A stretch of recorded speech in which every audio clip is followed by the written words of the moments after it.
Hi, I'm Nicholeen Peck, and I teach all about relationships, communication, parenting, all through the lens of self-government. And in this video, I'm going to be talking about how to avoid being bullied.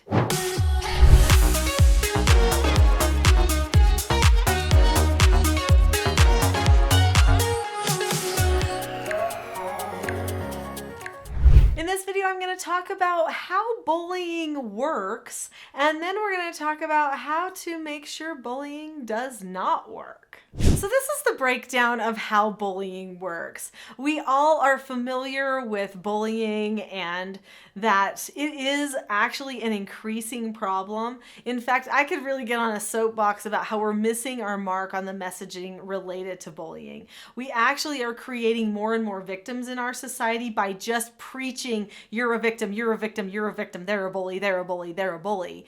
And by trying to put everybody into these victim and bully boxes all of the time, like, oh, you're an oppressor or something, we actually are creating more of a bully problem. So I've been around for a long time now. I've raised lots of children, seen them go through schools, seen different programs come into the schools. And you know what I've noticed is that as the anti-bullying programs have come into the schools, the bullying has actually increased, not decreased, which does mean that we are giving people the idea of bullying when they have not been having the idea before. Like, that suggests that just this mere suggestion of bullying or talking about it so much presents it as an option to a very underdeveloped prefrontal cortex of a child, right? So we are having a lot of problems with bullying. Adults bully too, though. We have a lot of wildness that's happening as our society grows in entitlement issues, and we feel like we deserve this and nobody can tell us this and that kind of stuff. Then that creates more and more of a bully mindset.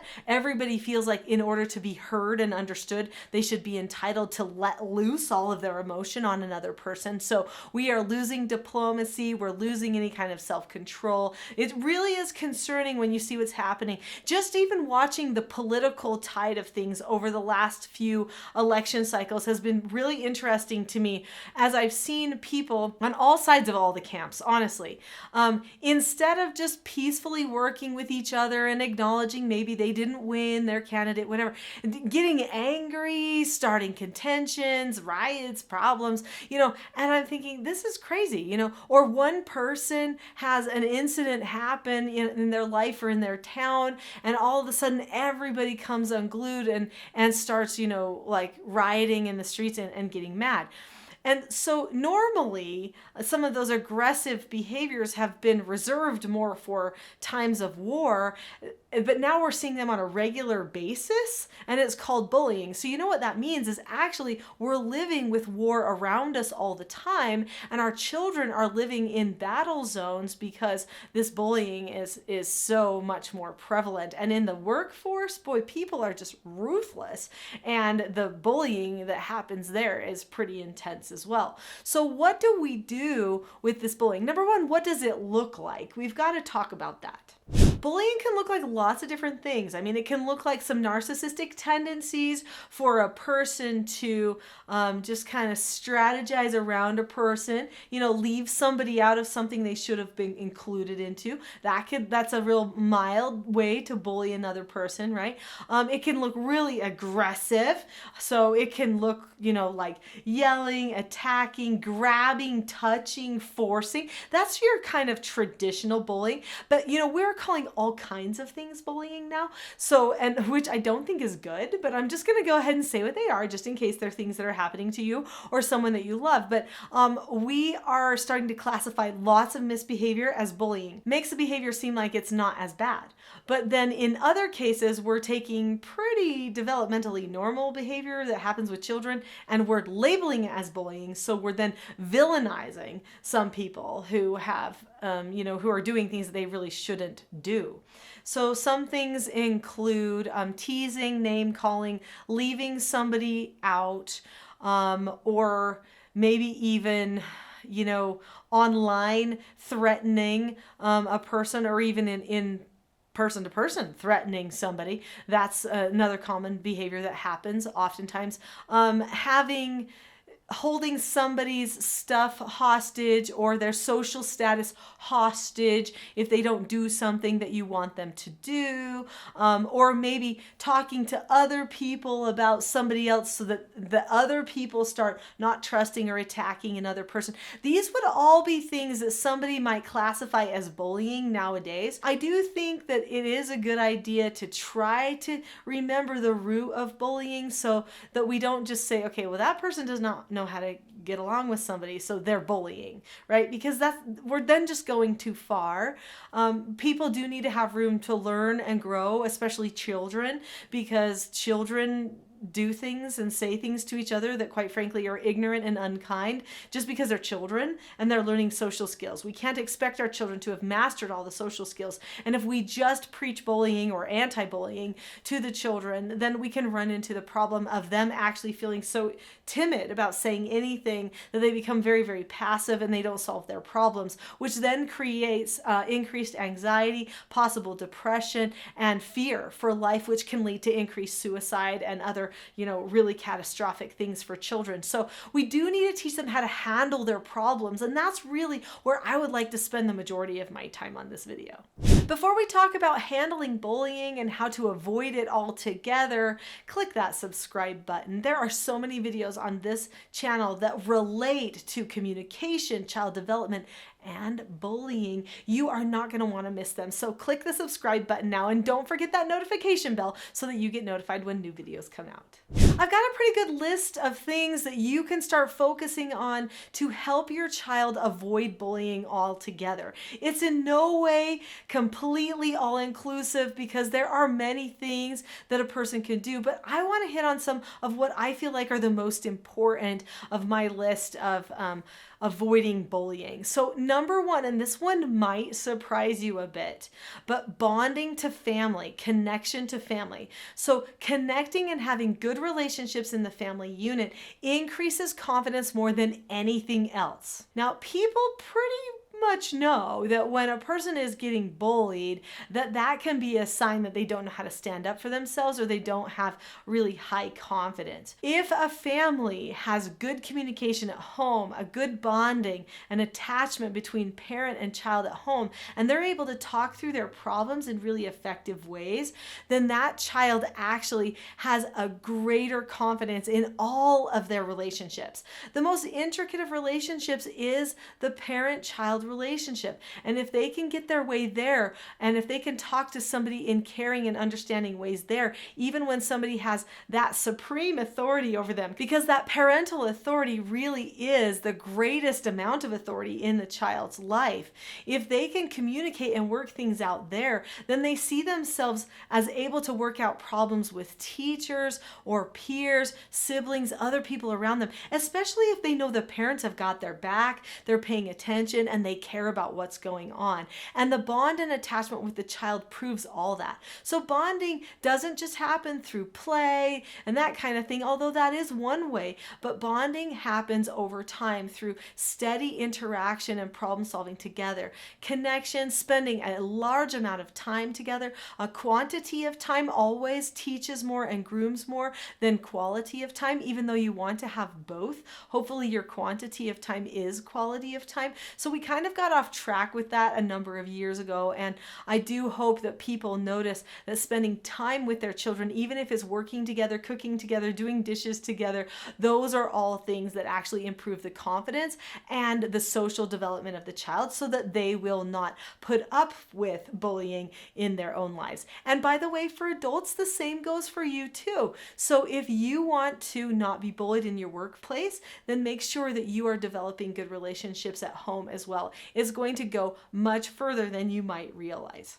Speaking of things you might realize, here's another factor that will help a person not be a bully target. And that is if they are a hardworking person, okay? And I don't just mean diligently following every single thing mommy and daddy want us to do, but what I mean is a person who knows how to work and get a job done. You don't usually see children who are raised on farms and ranches and doing heavy labor being bullied by other people. That's more unusual, okay, than your typical city life situation where you have a child who is more timid and that kind of thing. But your children that, milk cows and build fences and dig holes and that kind of stuff, they have a lot of confidence and they seem strong. Even if they're not big of stature, they seem strong mentally. And so they just are not a good target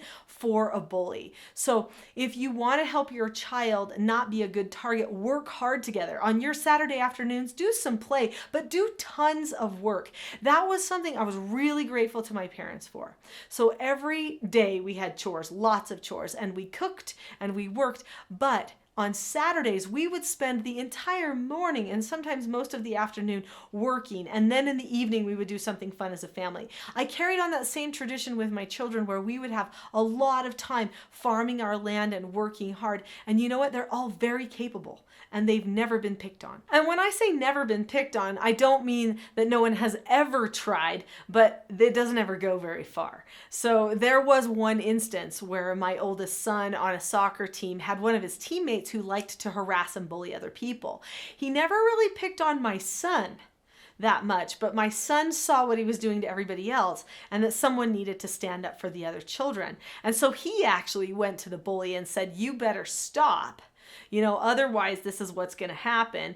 And the bully didn't believe that my son would do anything because he'd been getting away with it. And so he pushed the limit again and started hurting another person. And so my son came over and just laid him flat. And as much as I'm not proud of my son hitting another child, I am proud of the fact that he had enough confidence to stand up for somebody else and to do it in a very calm way, not in an aggressive or argumentative way, but to say to the person, "Listen, you've got to know I'm bigger than you and I will handle this if you don't stop." And then he actually did handle it and didn't do it in a way that was mean, but in a way that showed that he was standing up for somebody else. That really was a sign to me that my child had the confidence it took to stand for anything, no matter what it was. So hard work, it pays off. Work with your children, bond with your children. Those might be ones you didn't think of before, but they make it so your child will become less of a target for bullying.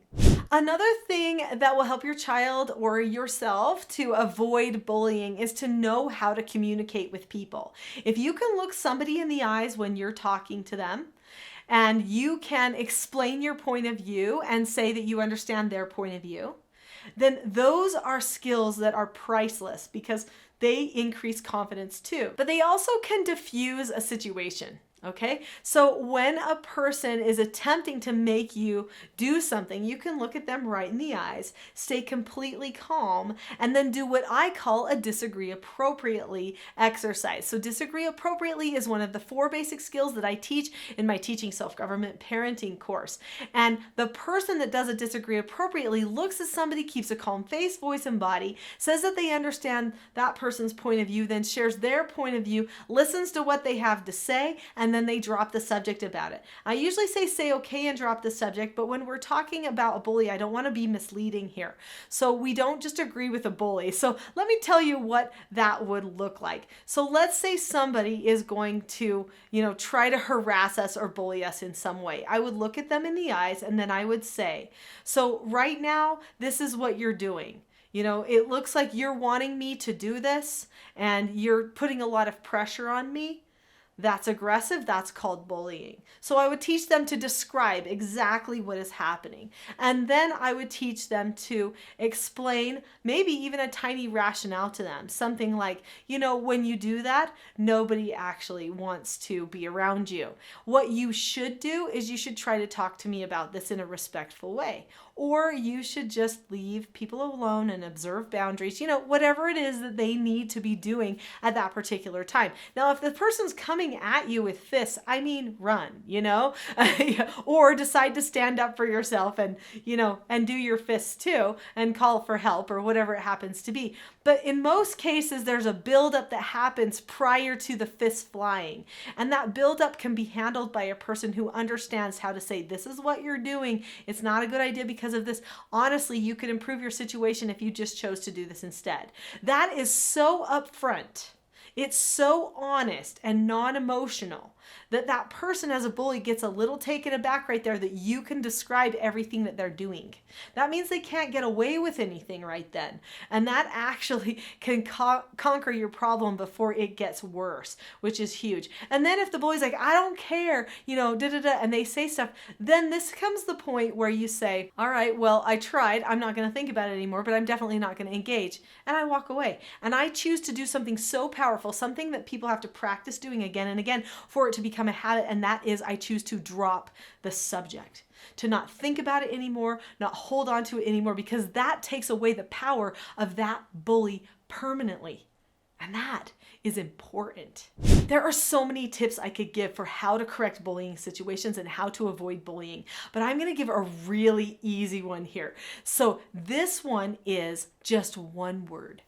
One word. It's the word O. O-H. Okay? So when a person is attacking you or telling you something that is trying to bully you in some way, maybe it's online or whatever, the best thing to do is to just say, oh, to the person. I had a foster daughter who got bullied a lot because of her size and because, quite frankly, she would get her hands into a lot of things she probably shouldn't have. Anyway, but she attracted a lot of negative attention, and so she ended up bullied a lot.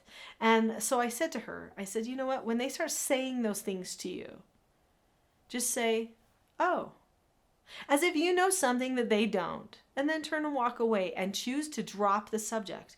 Don't care about it. Don't think about it.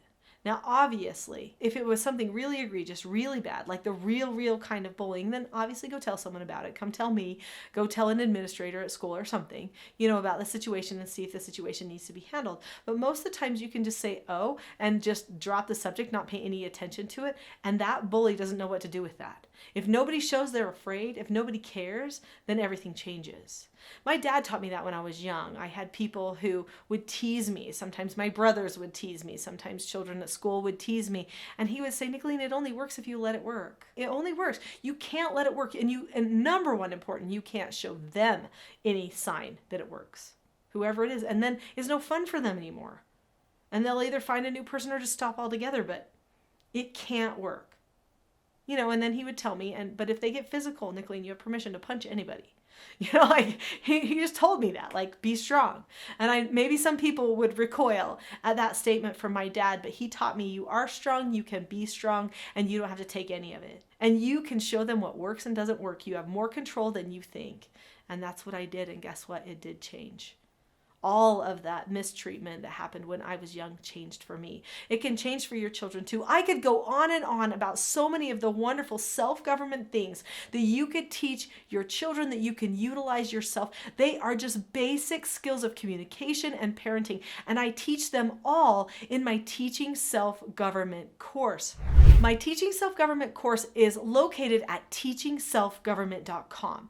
Go to teachingselfgovernment.com, find the things that you need in order to further your self-government learning, which will increase your confidence so that you're not bullied. Or if you're working with the children, it will help them increase their confidence too. There are many skills and principles that you can focus on that will alleviate any conflicts in the future. So go to teachingselfgovernment.com. I'll see you there.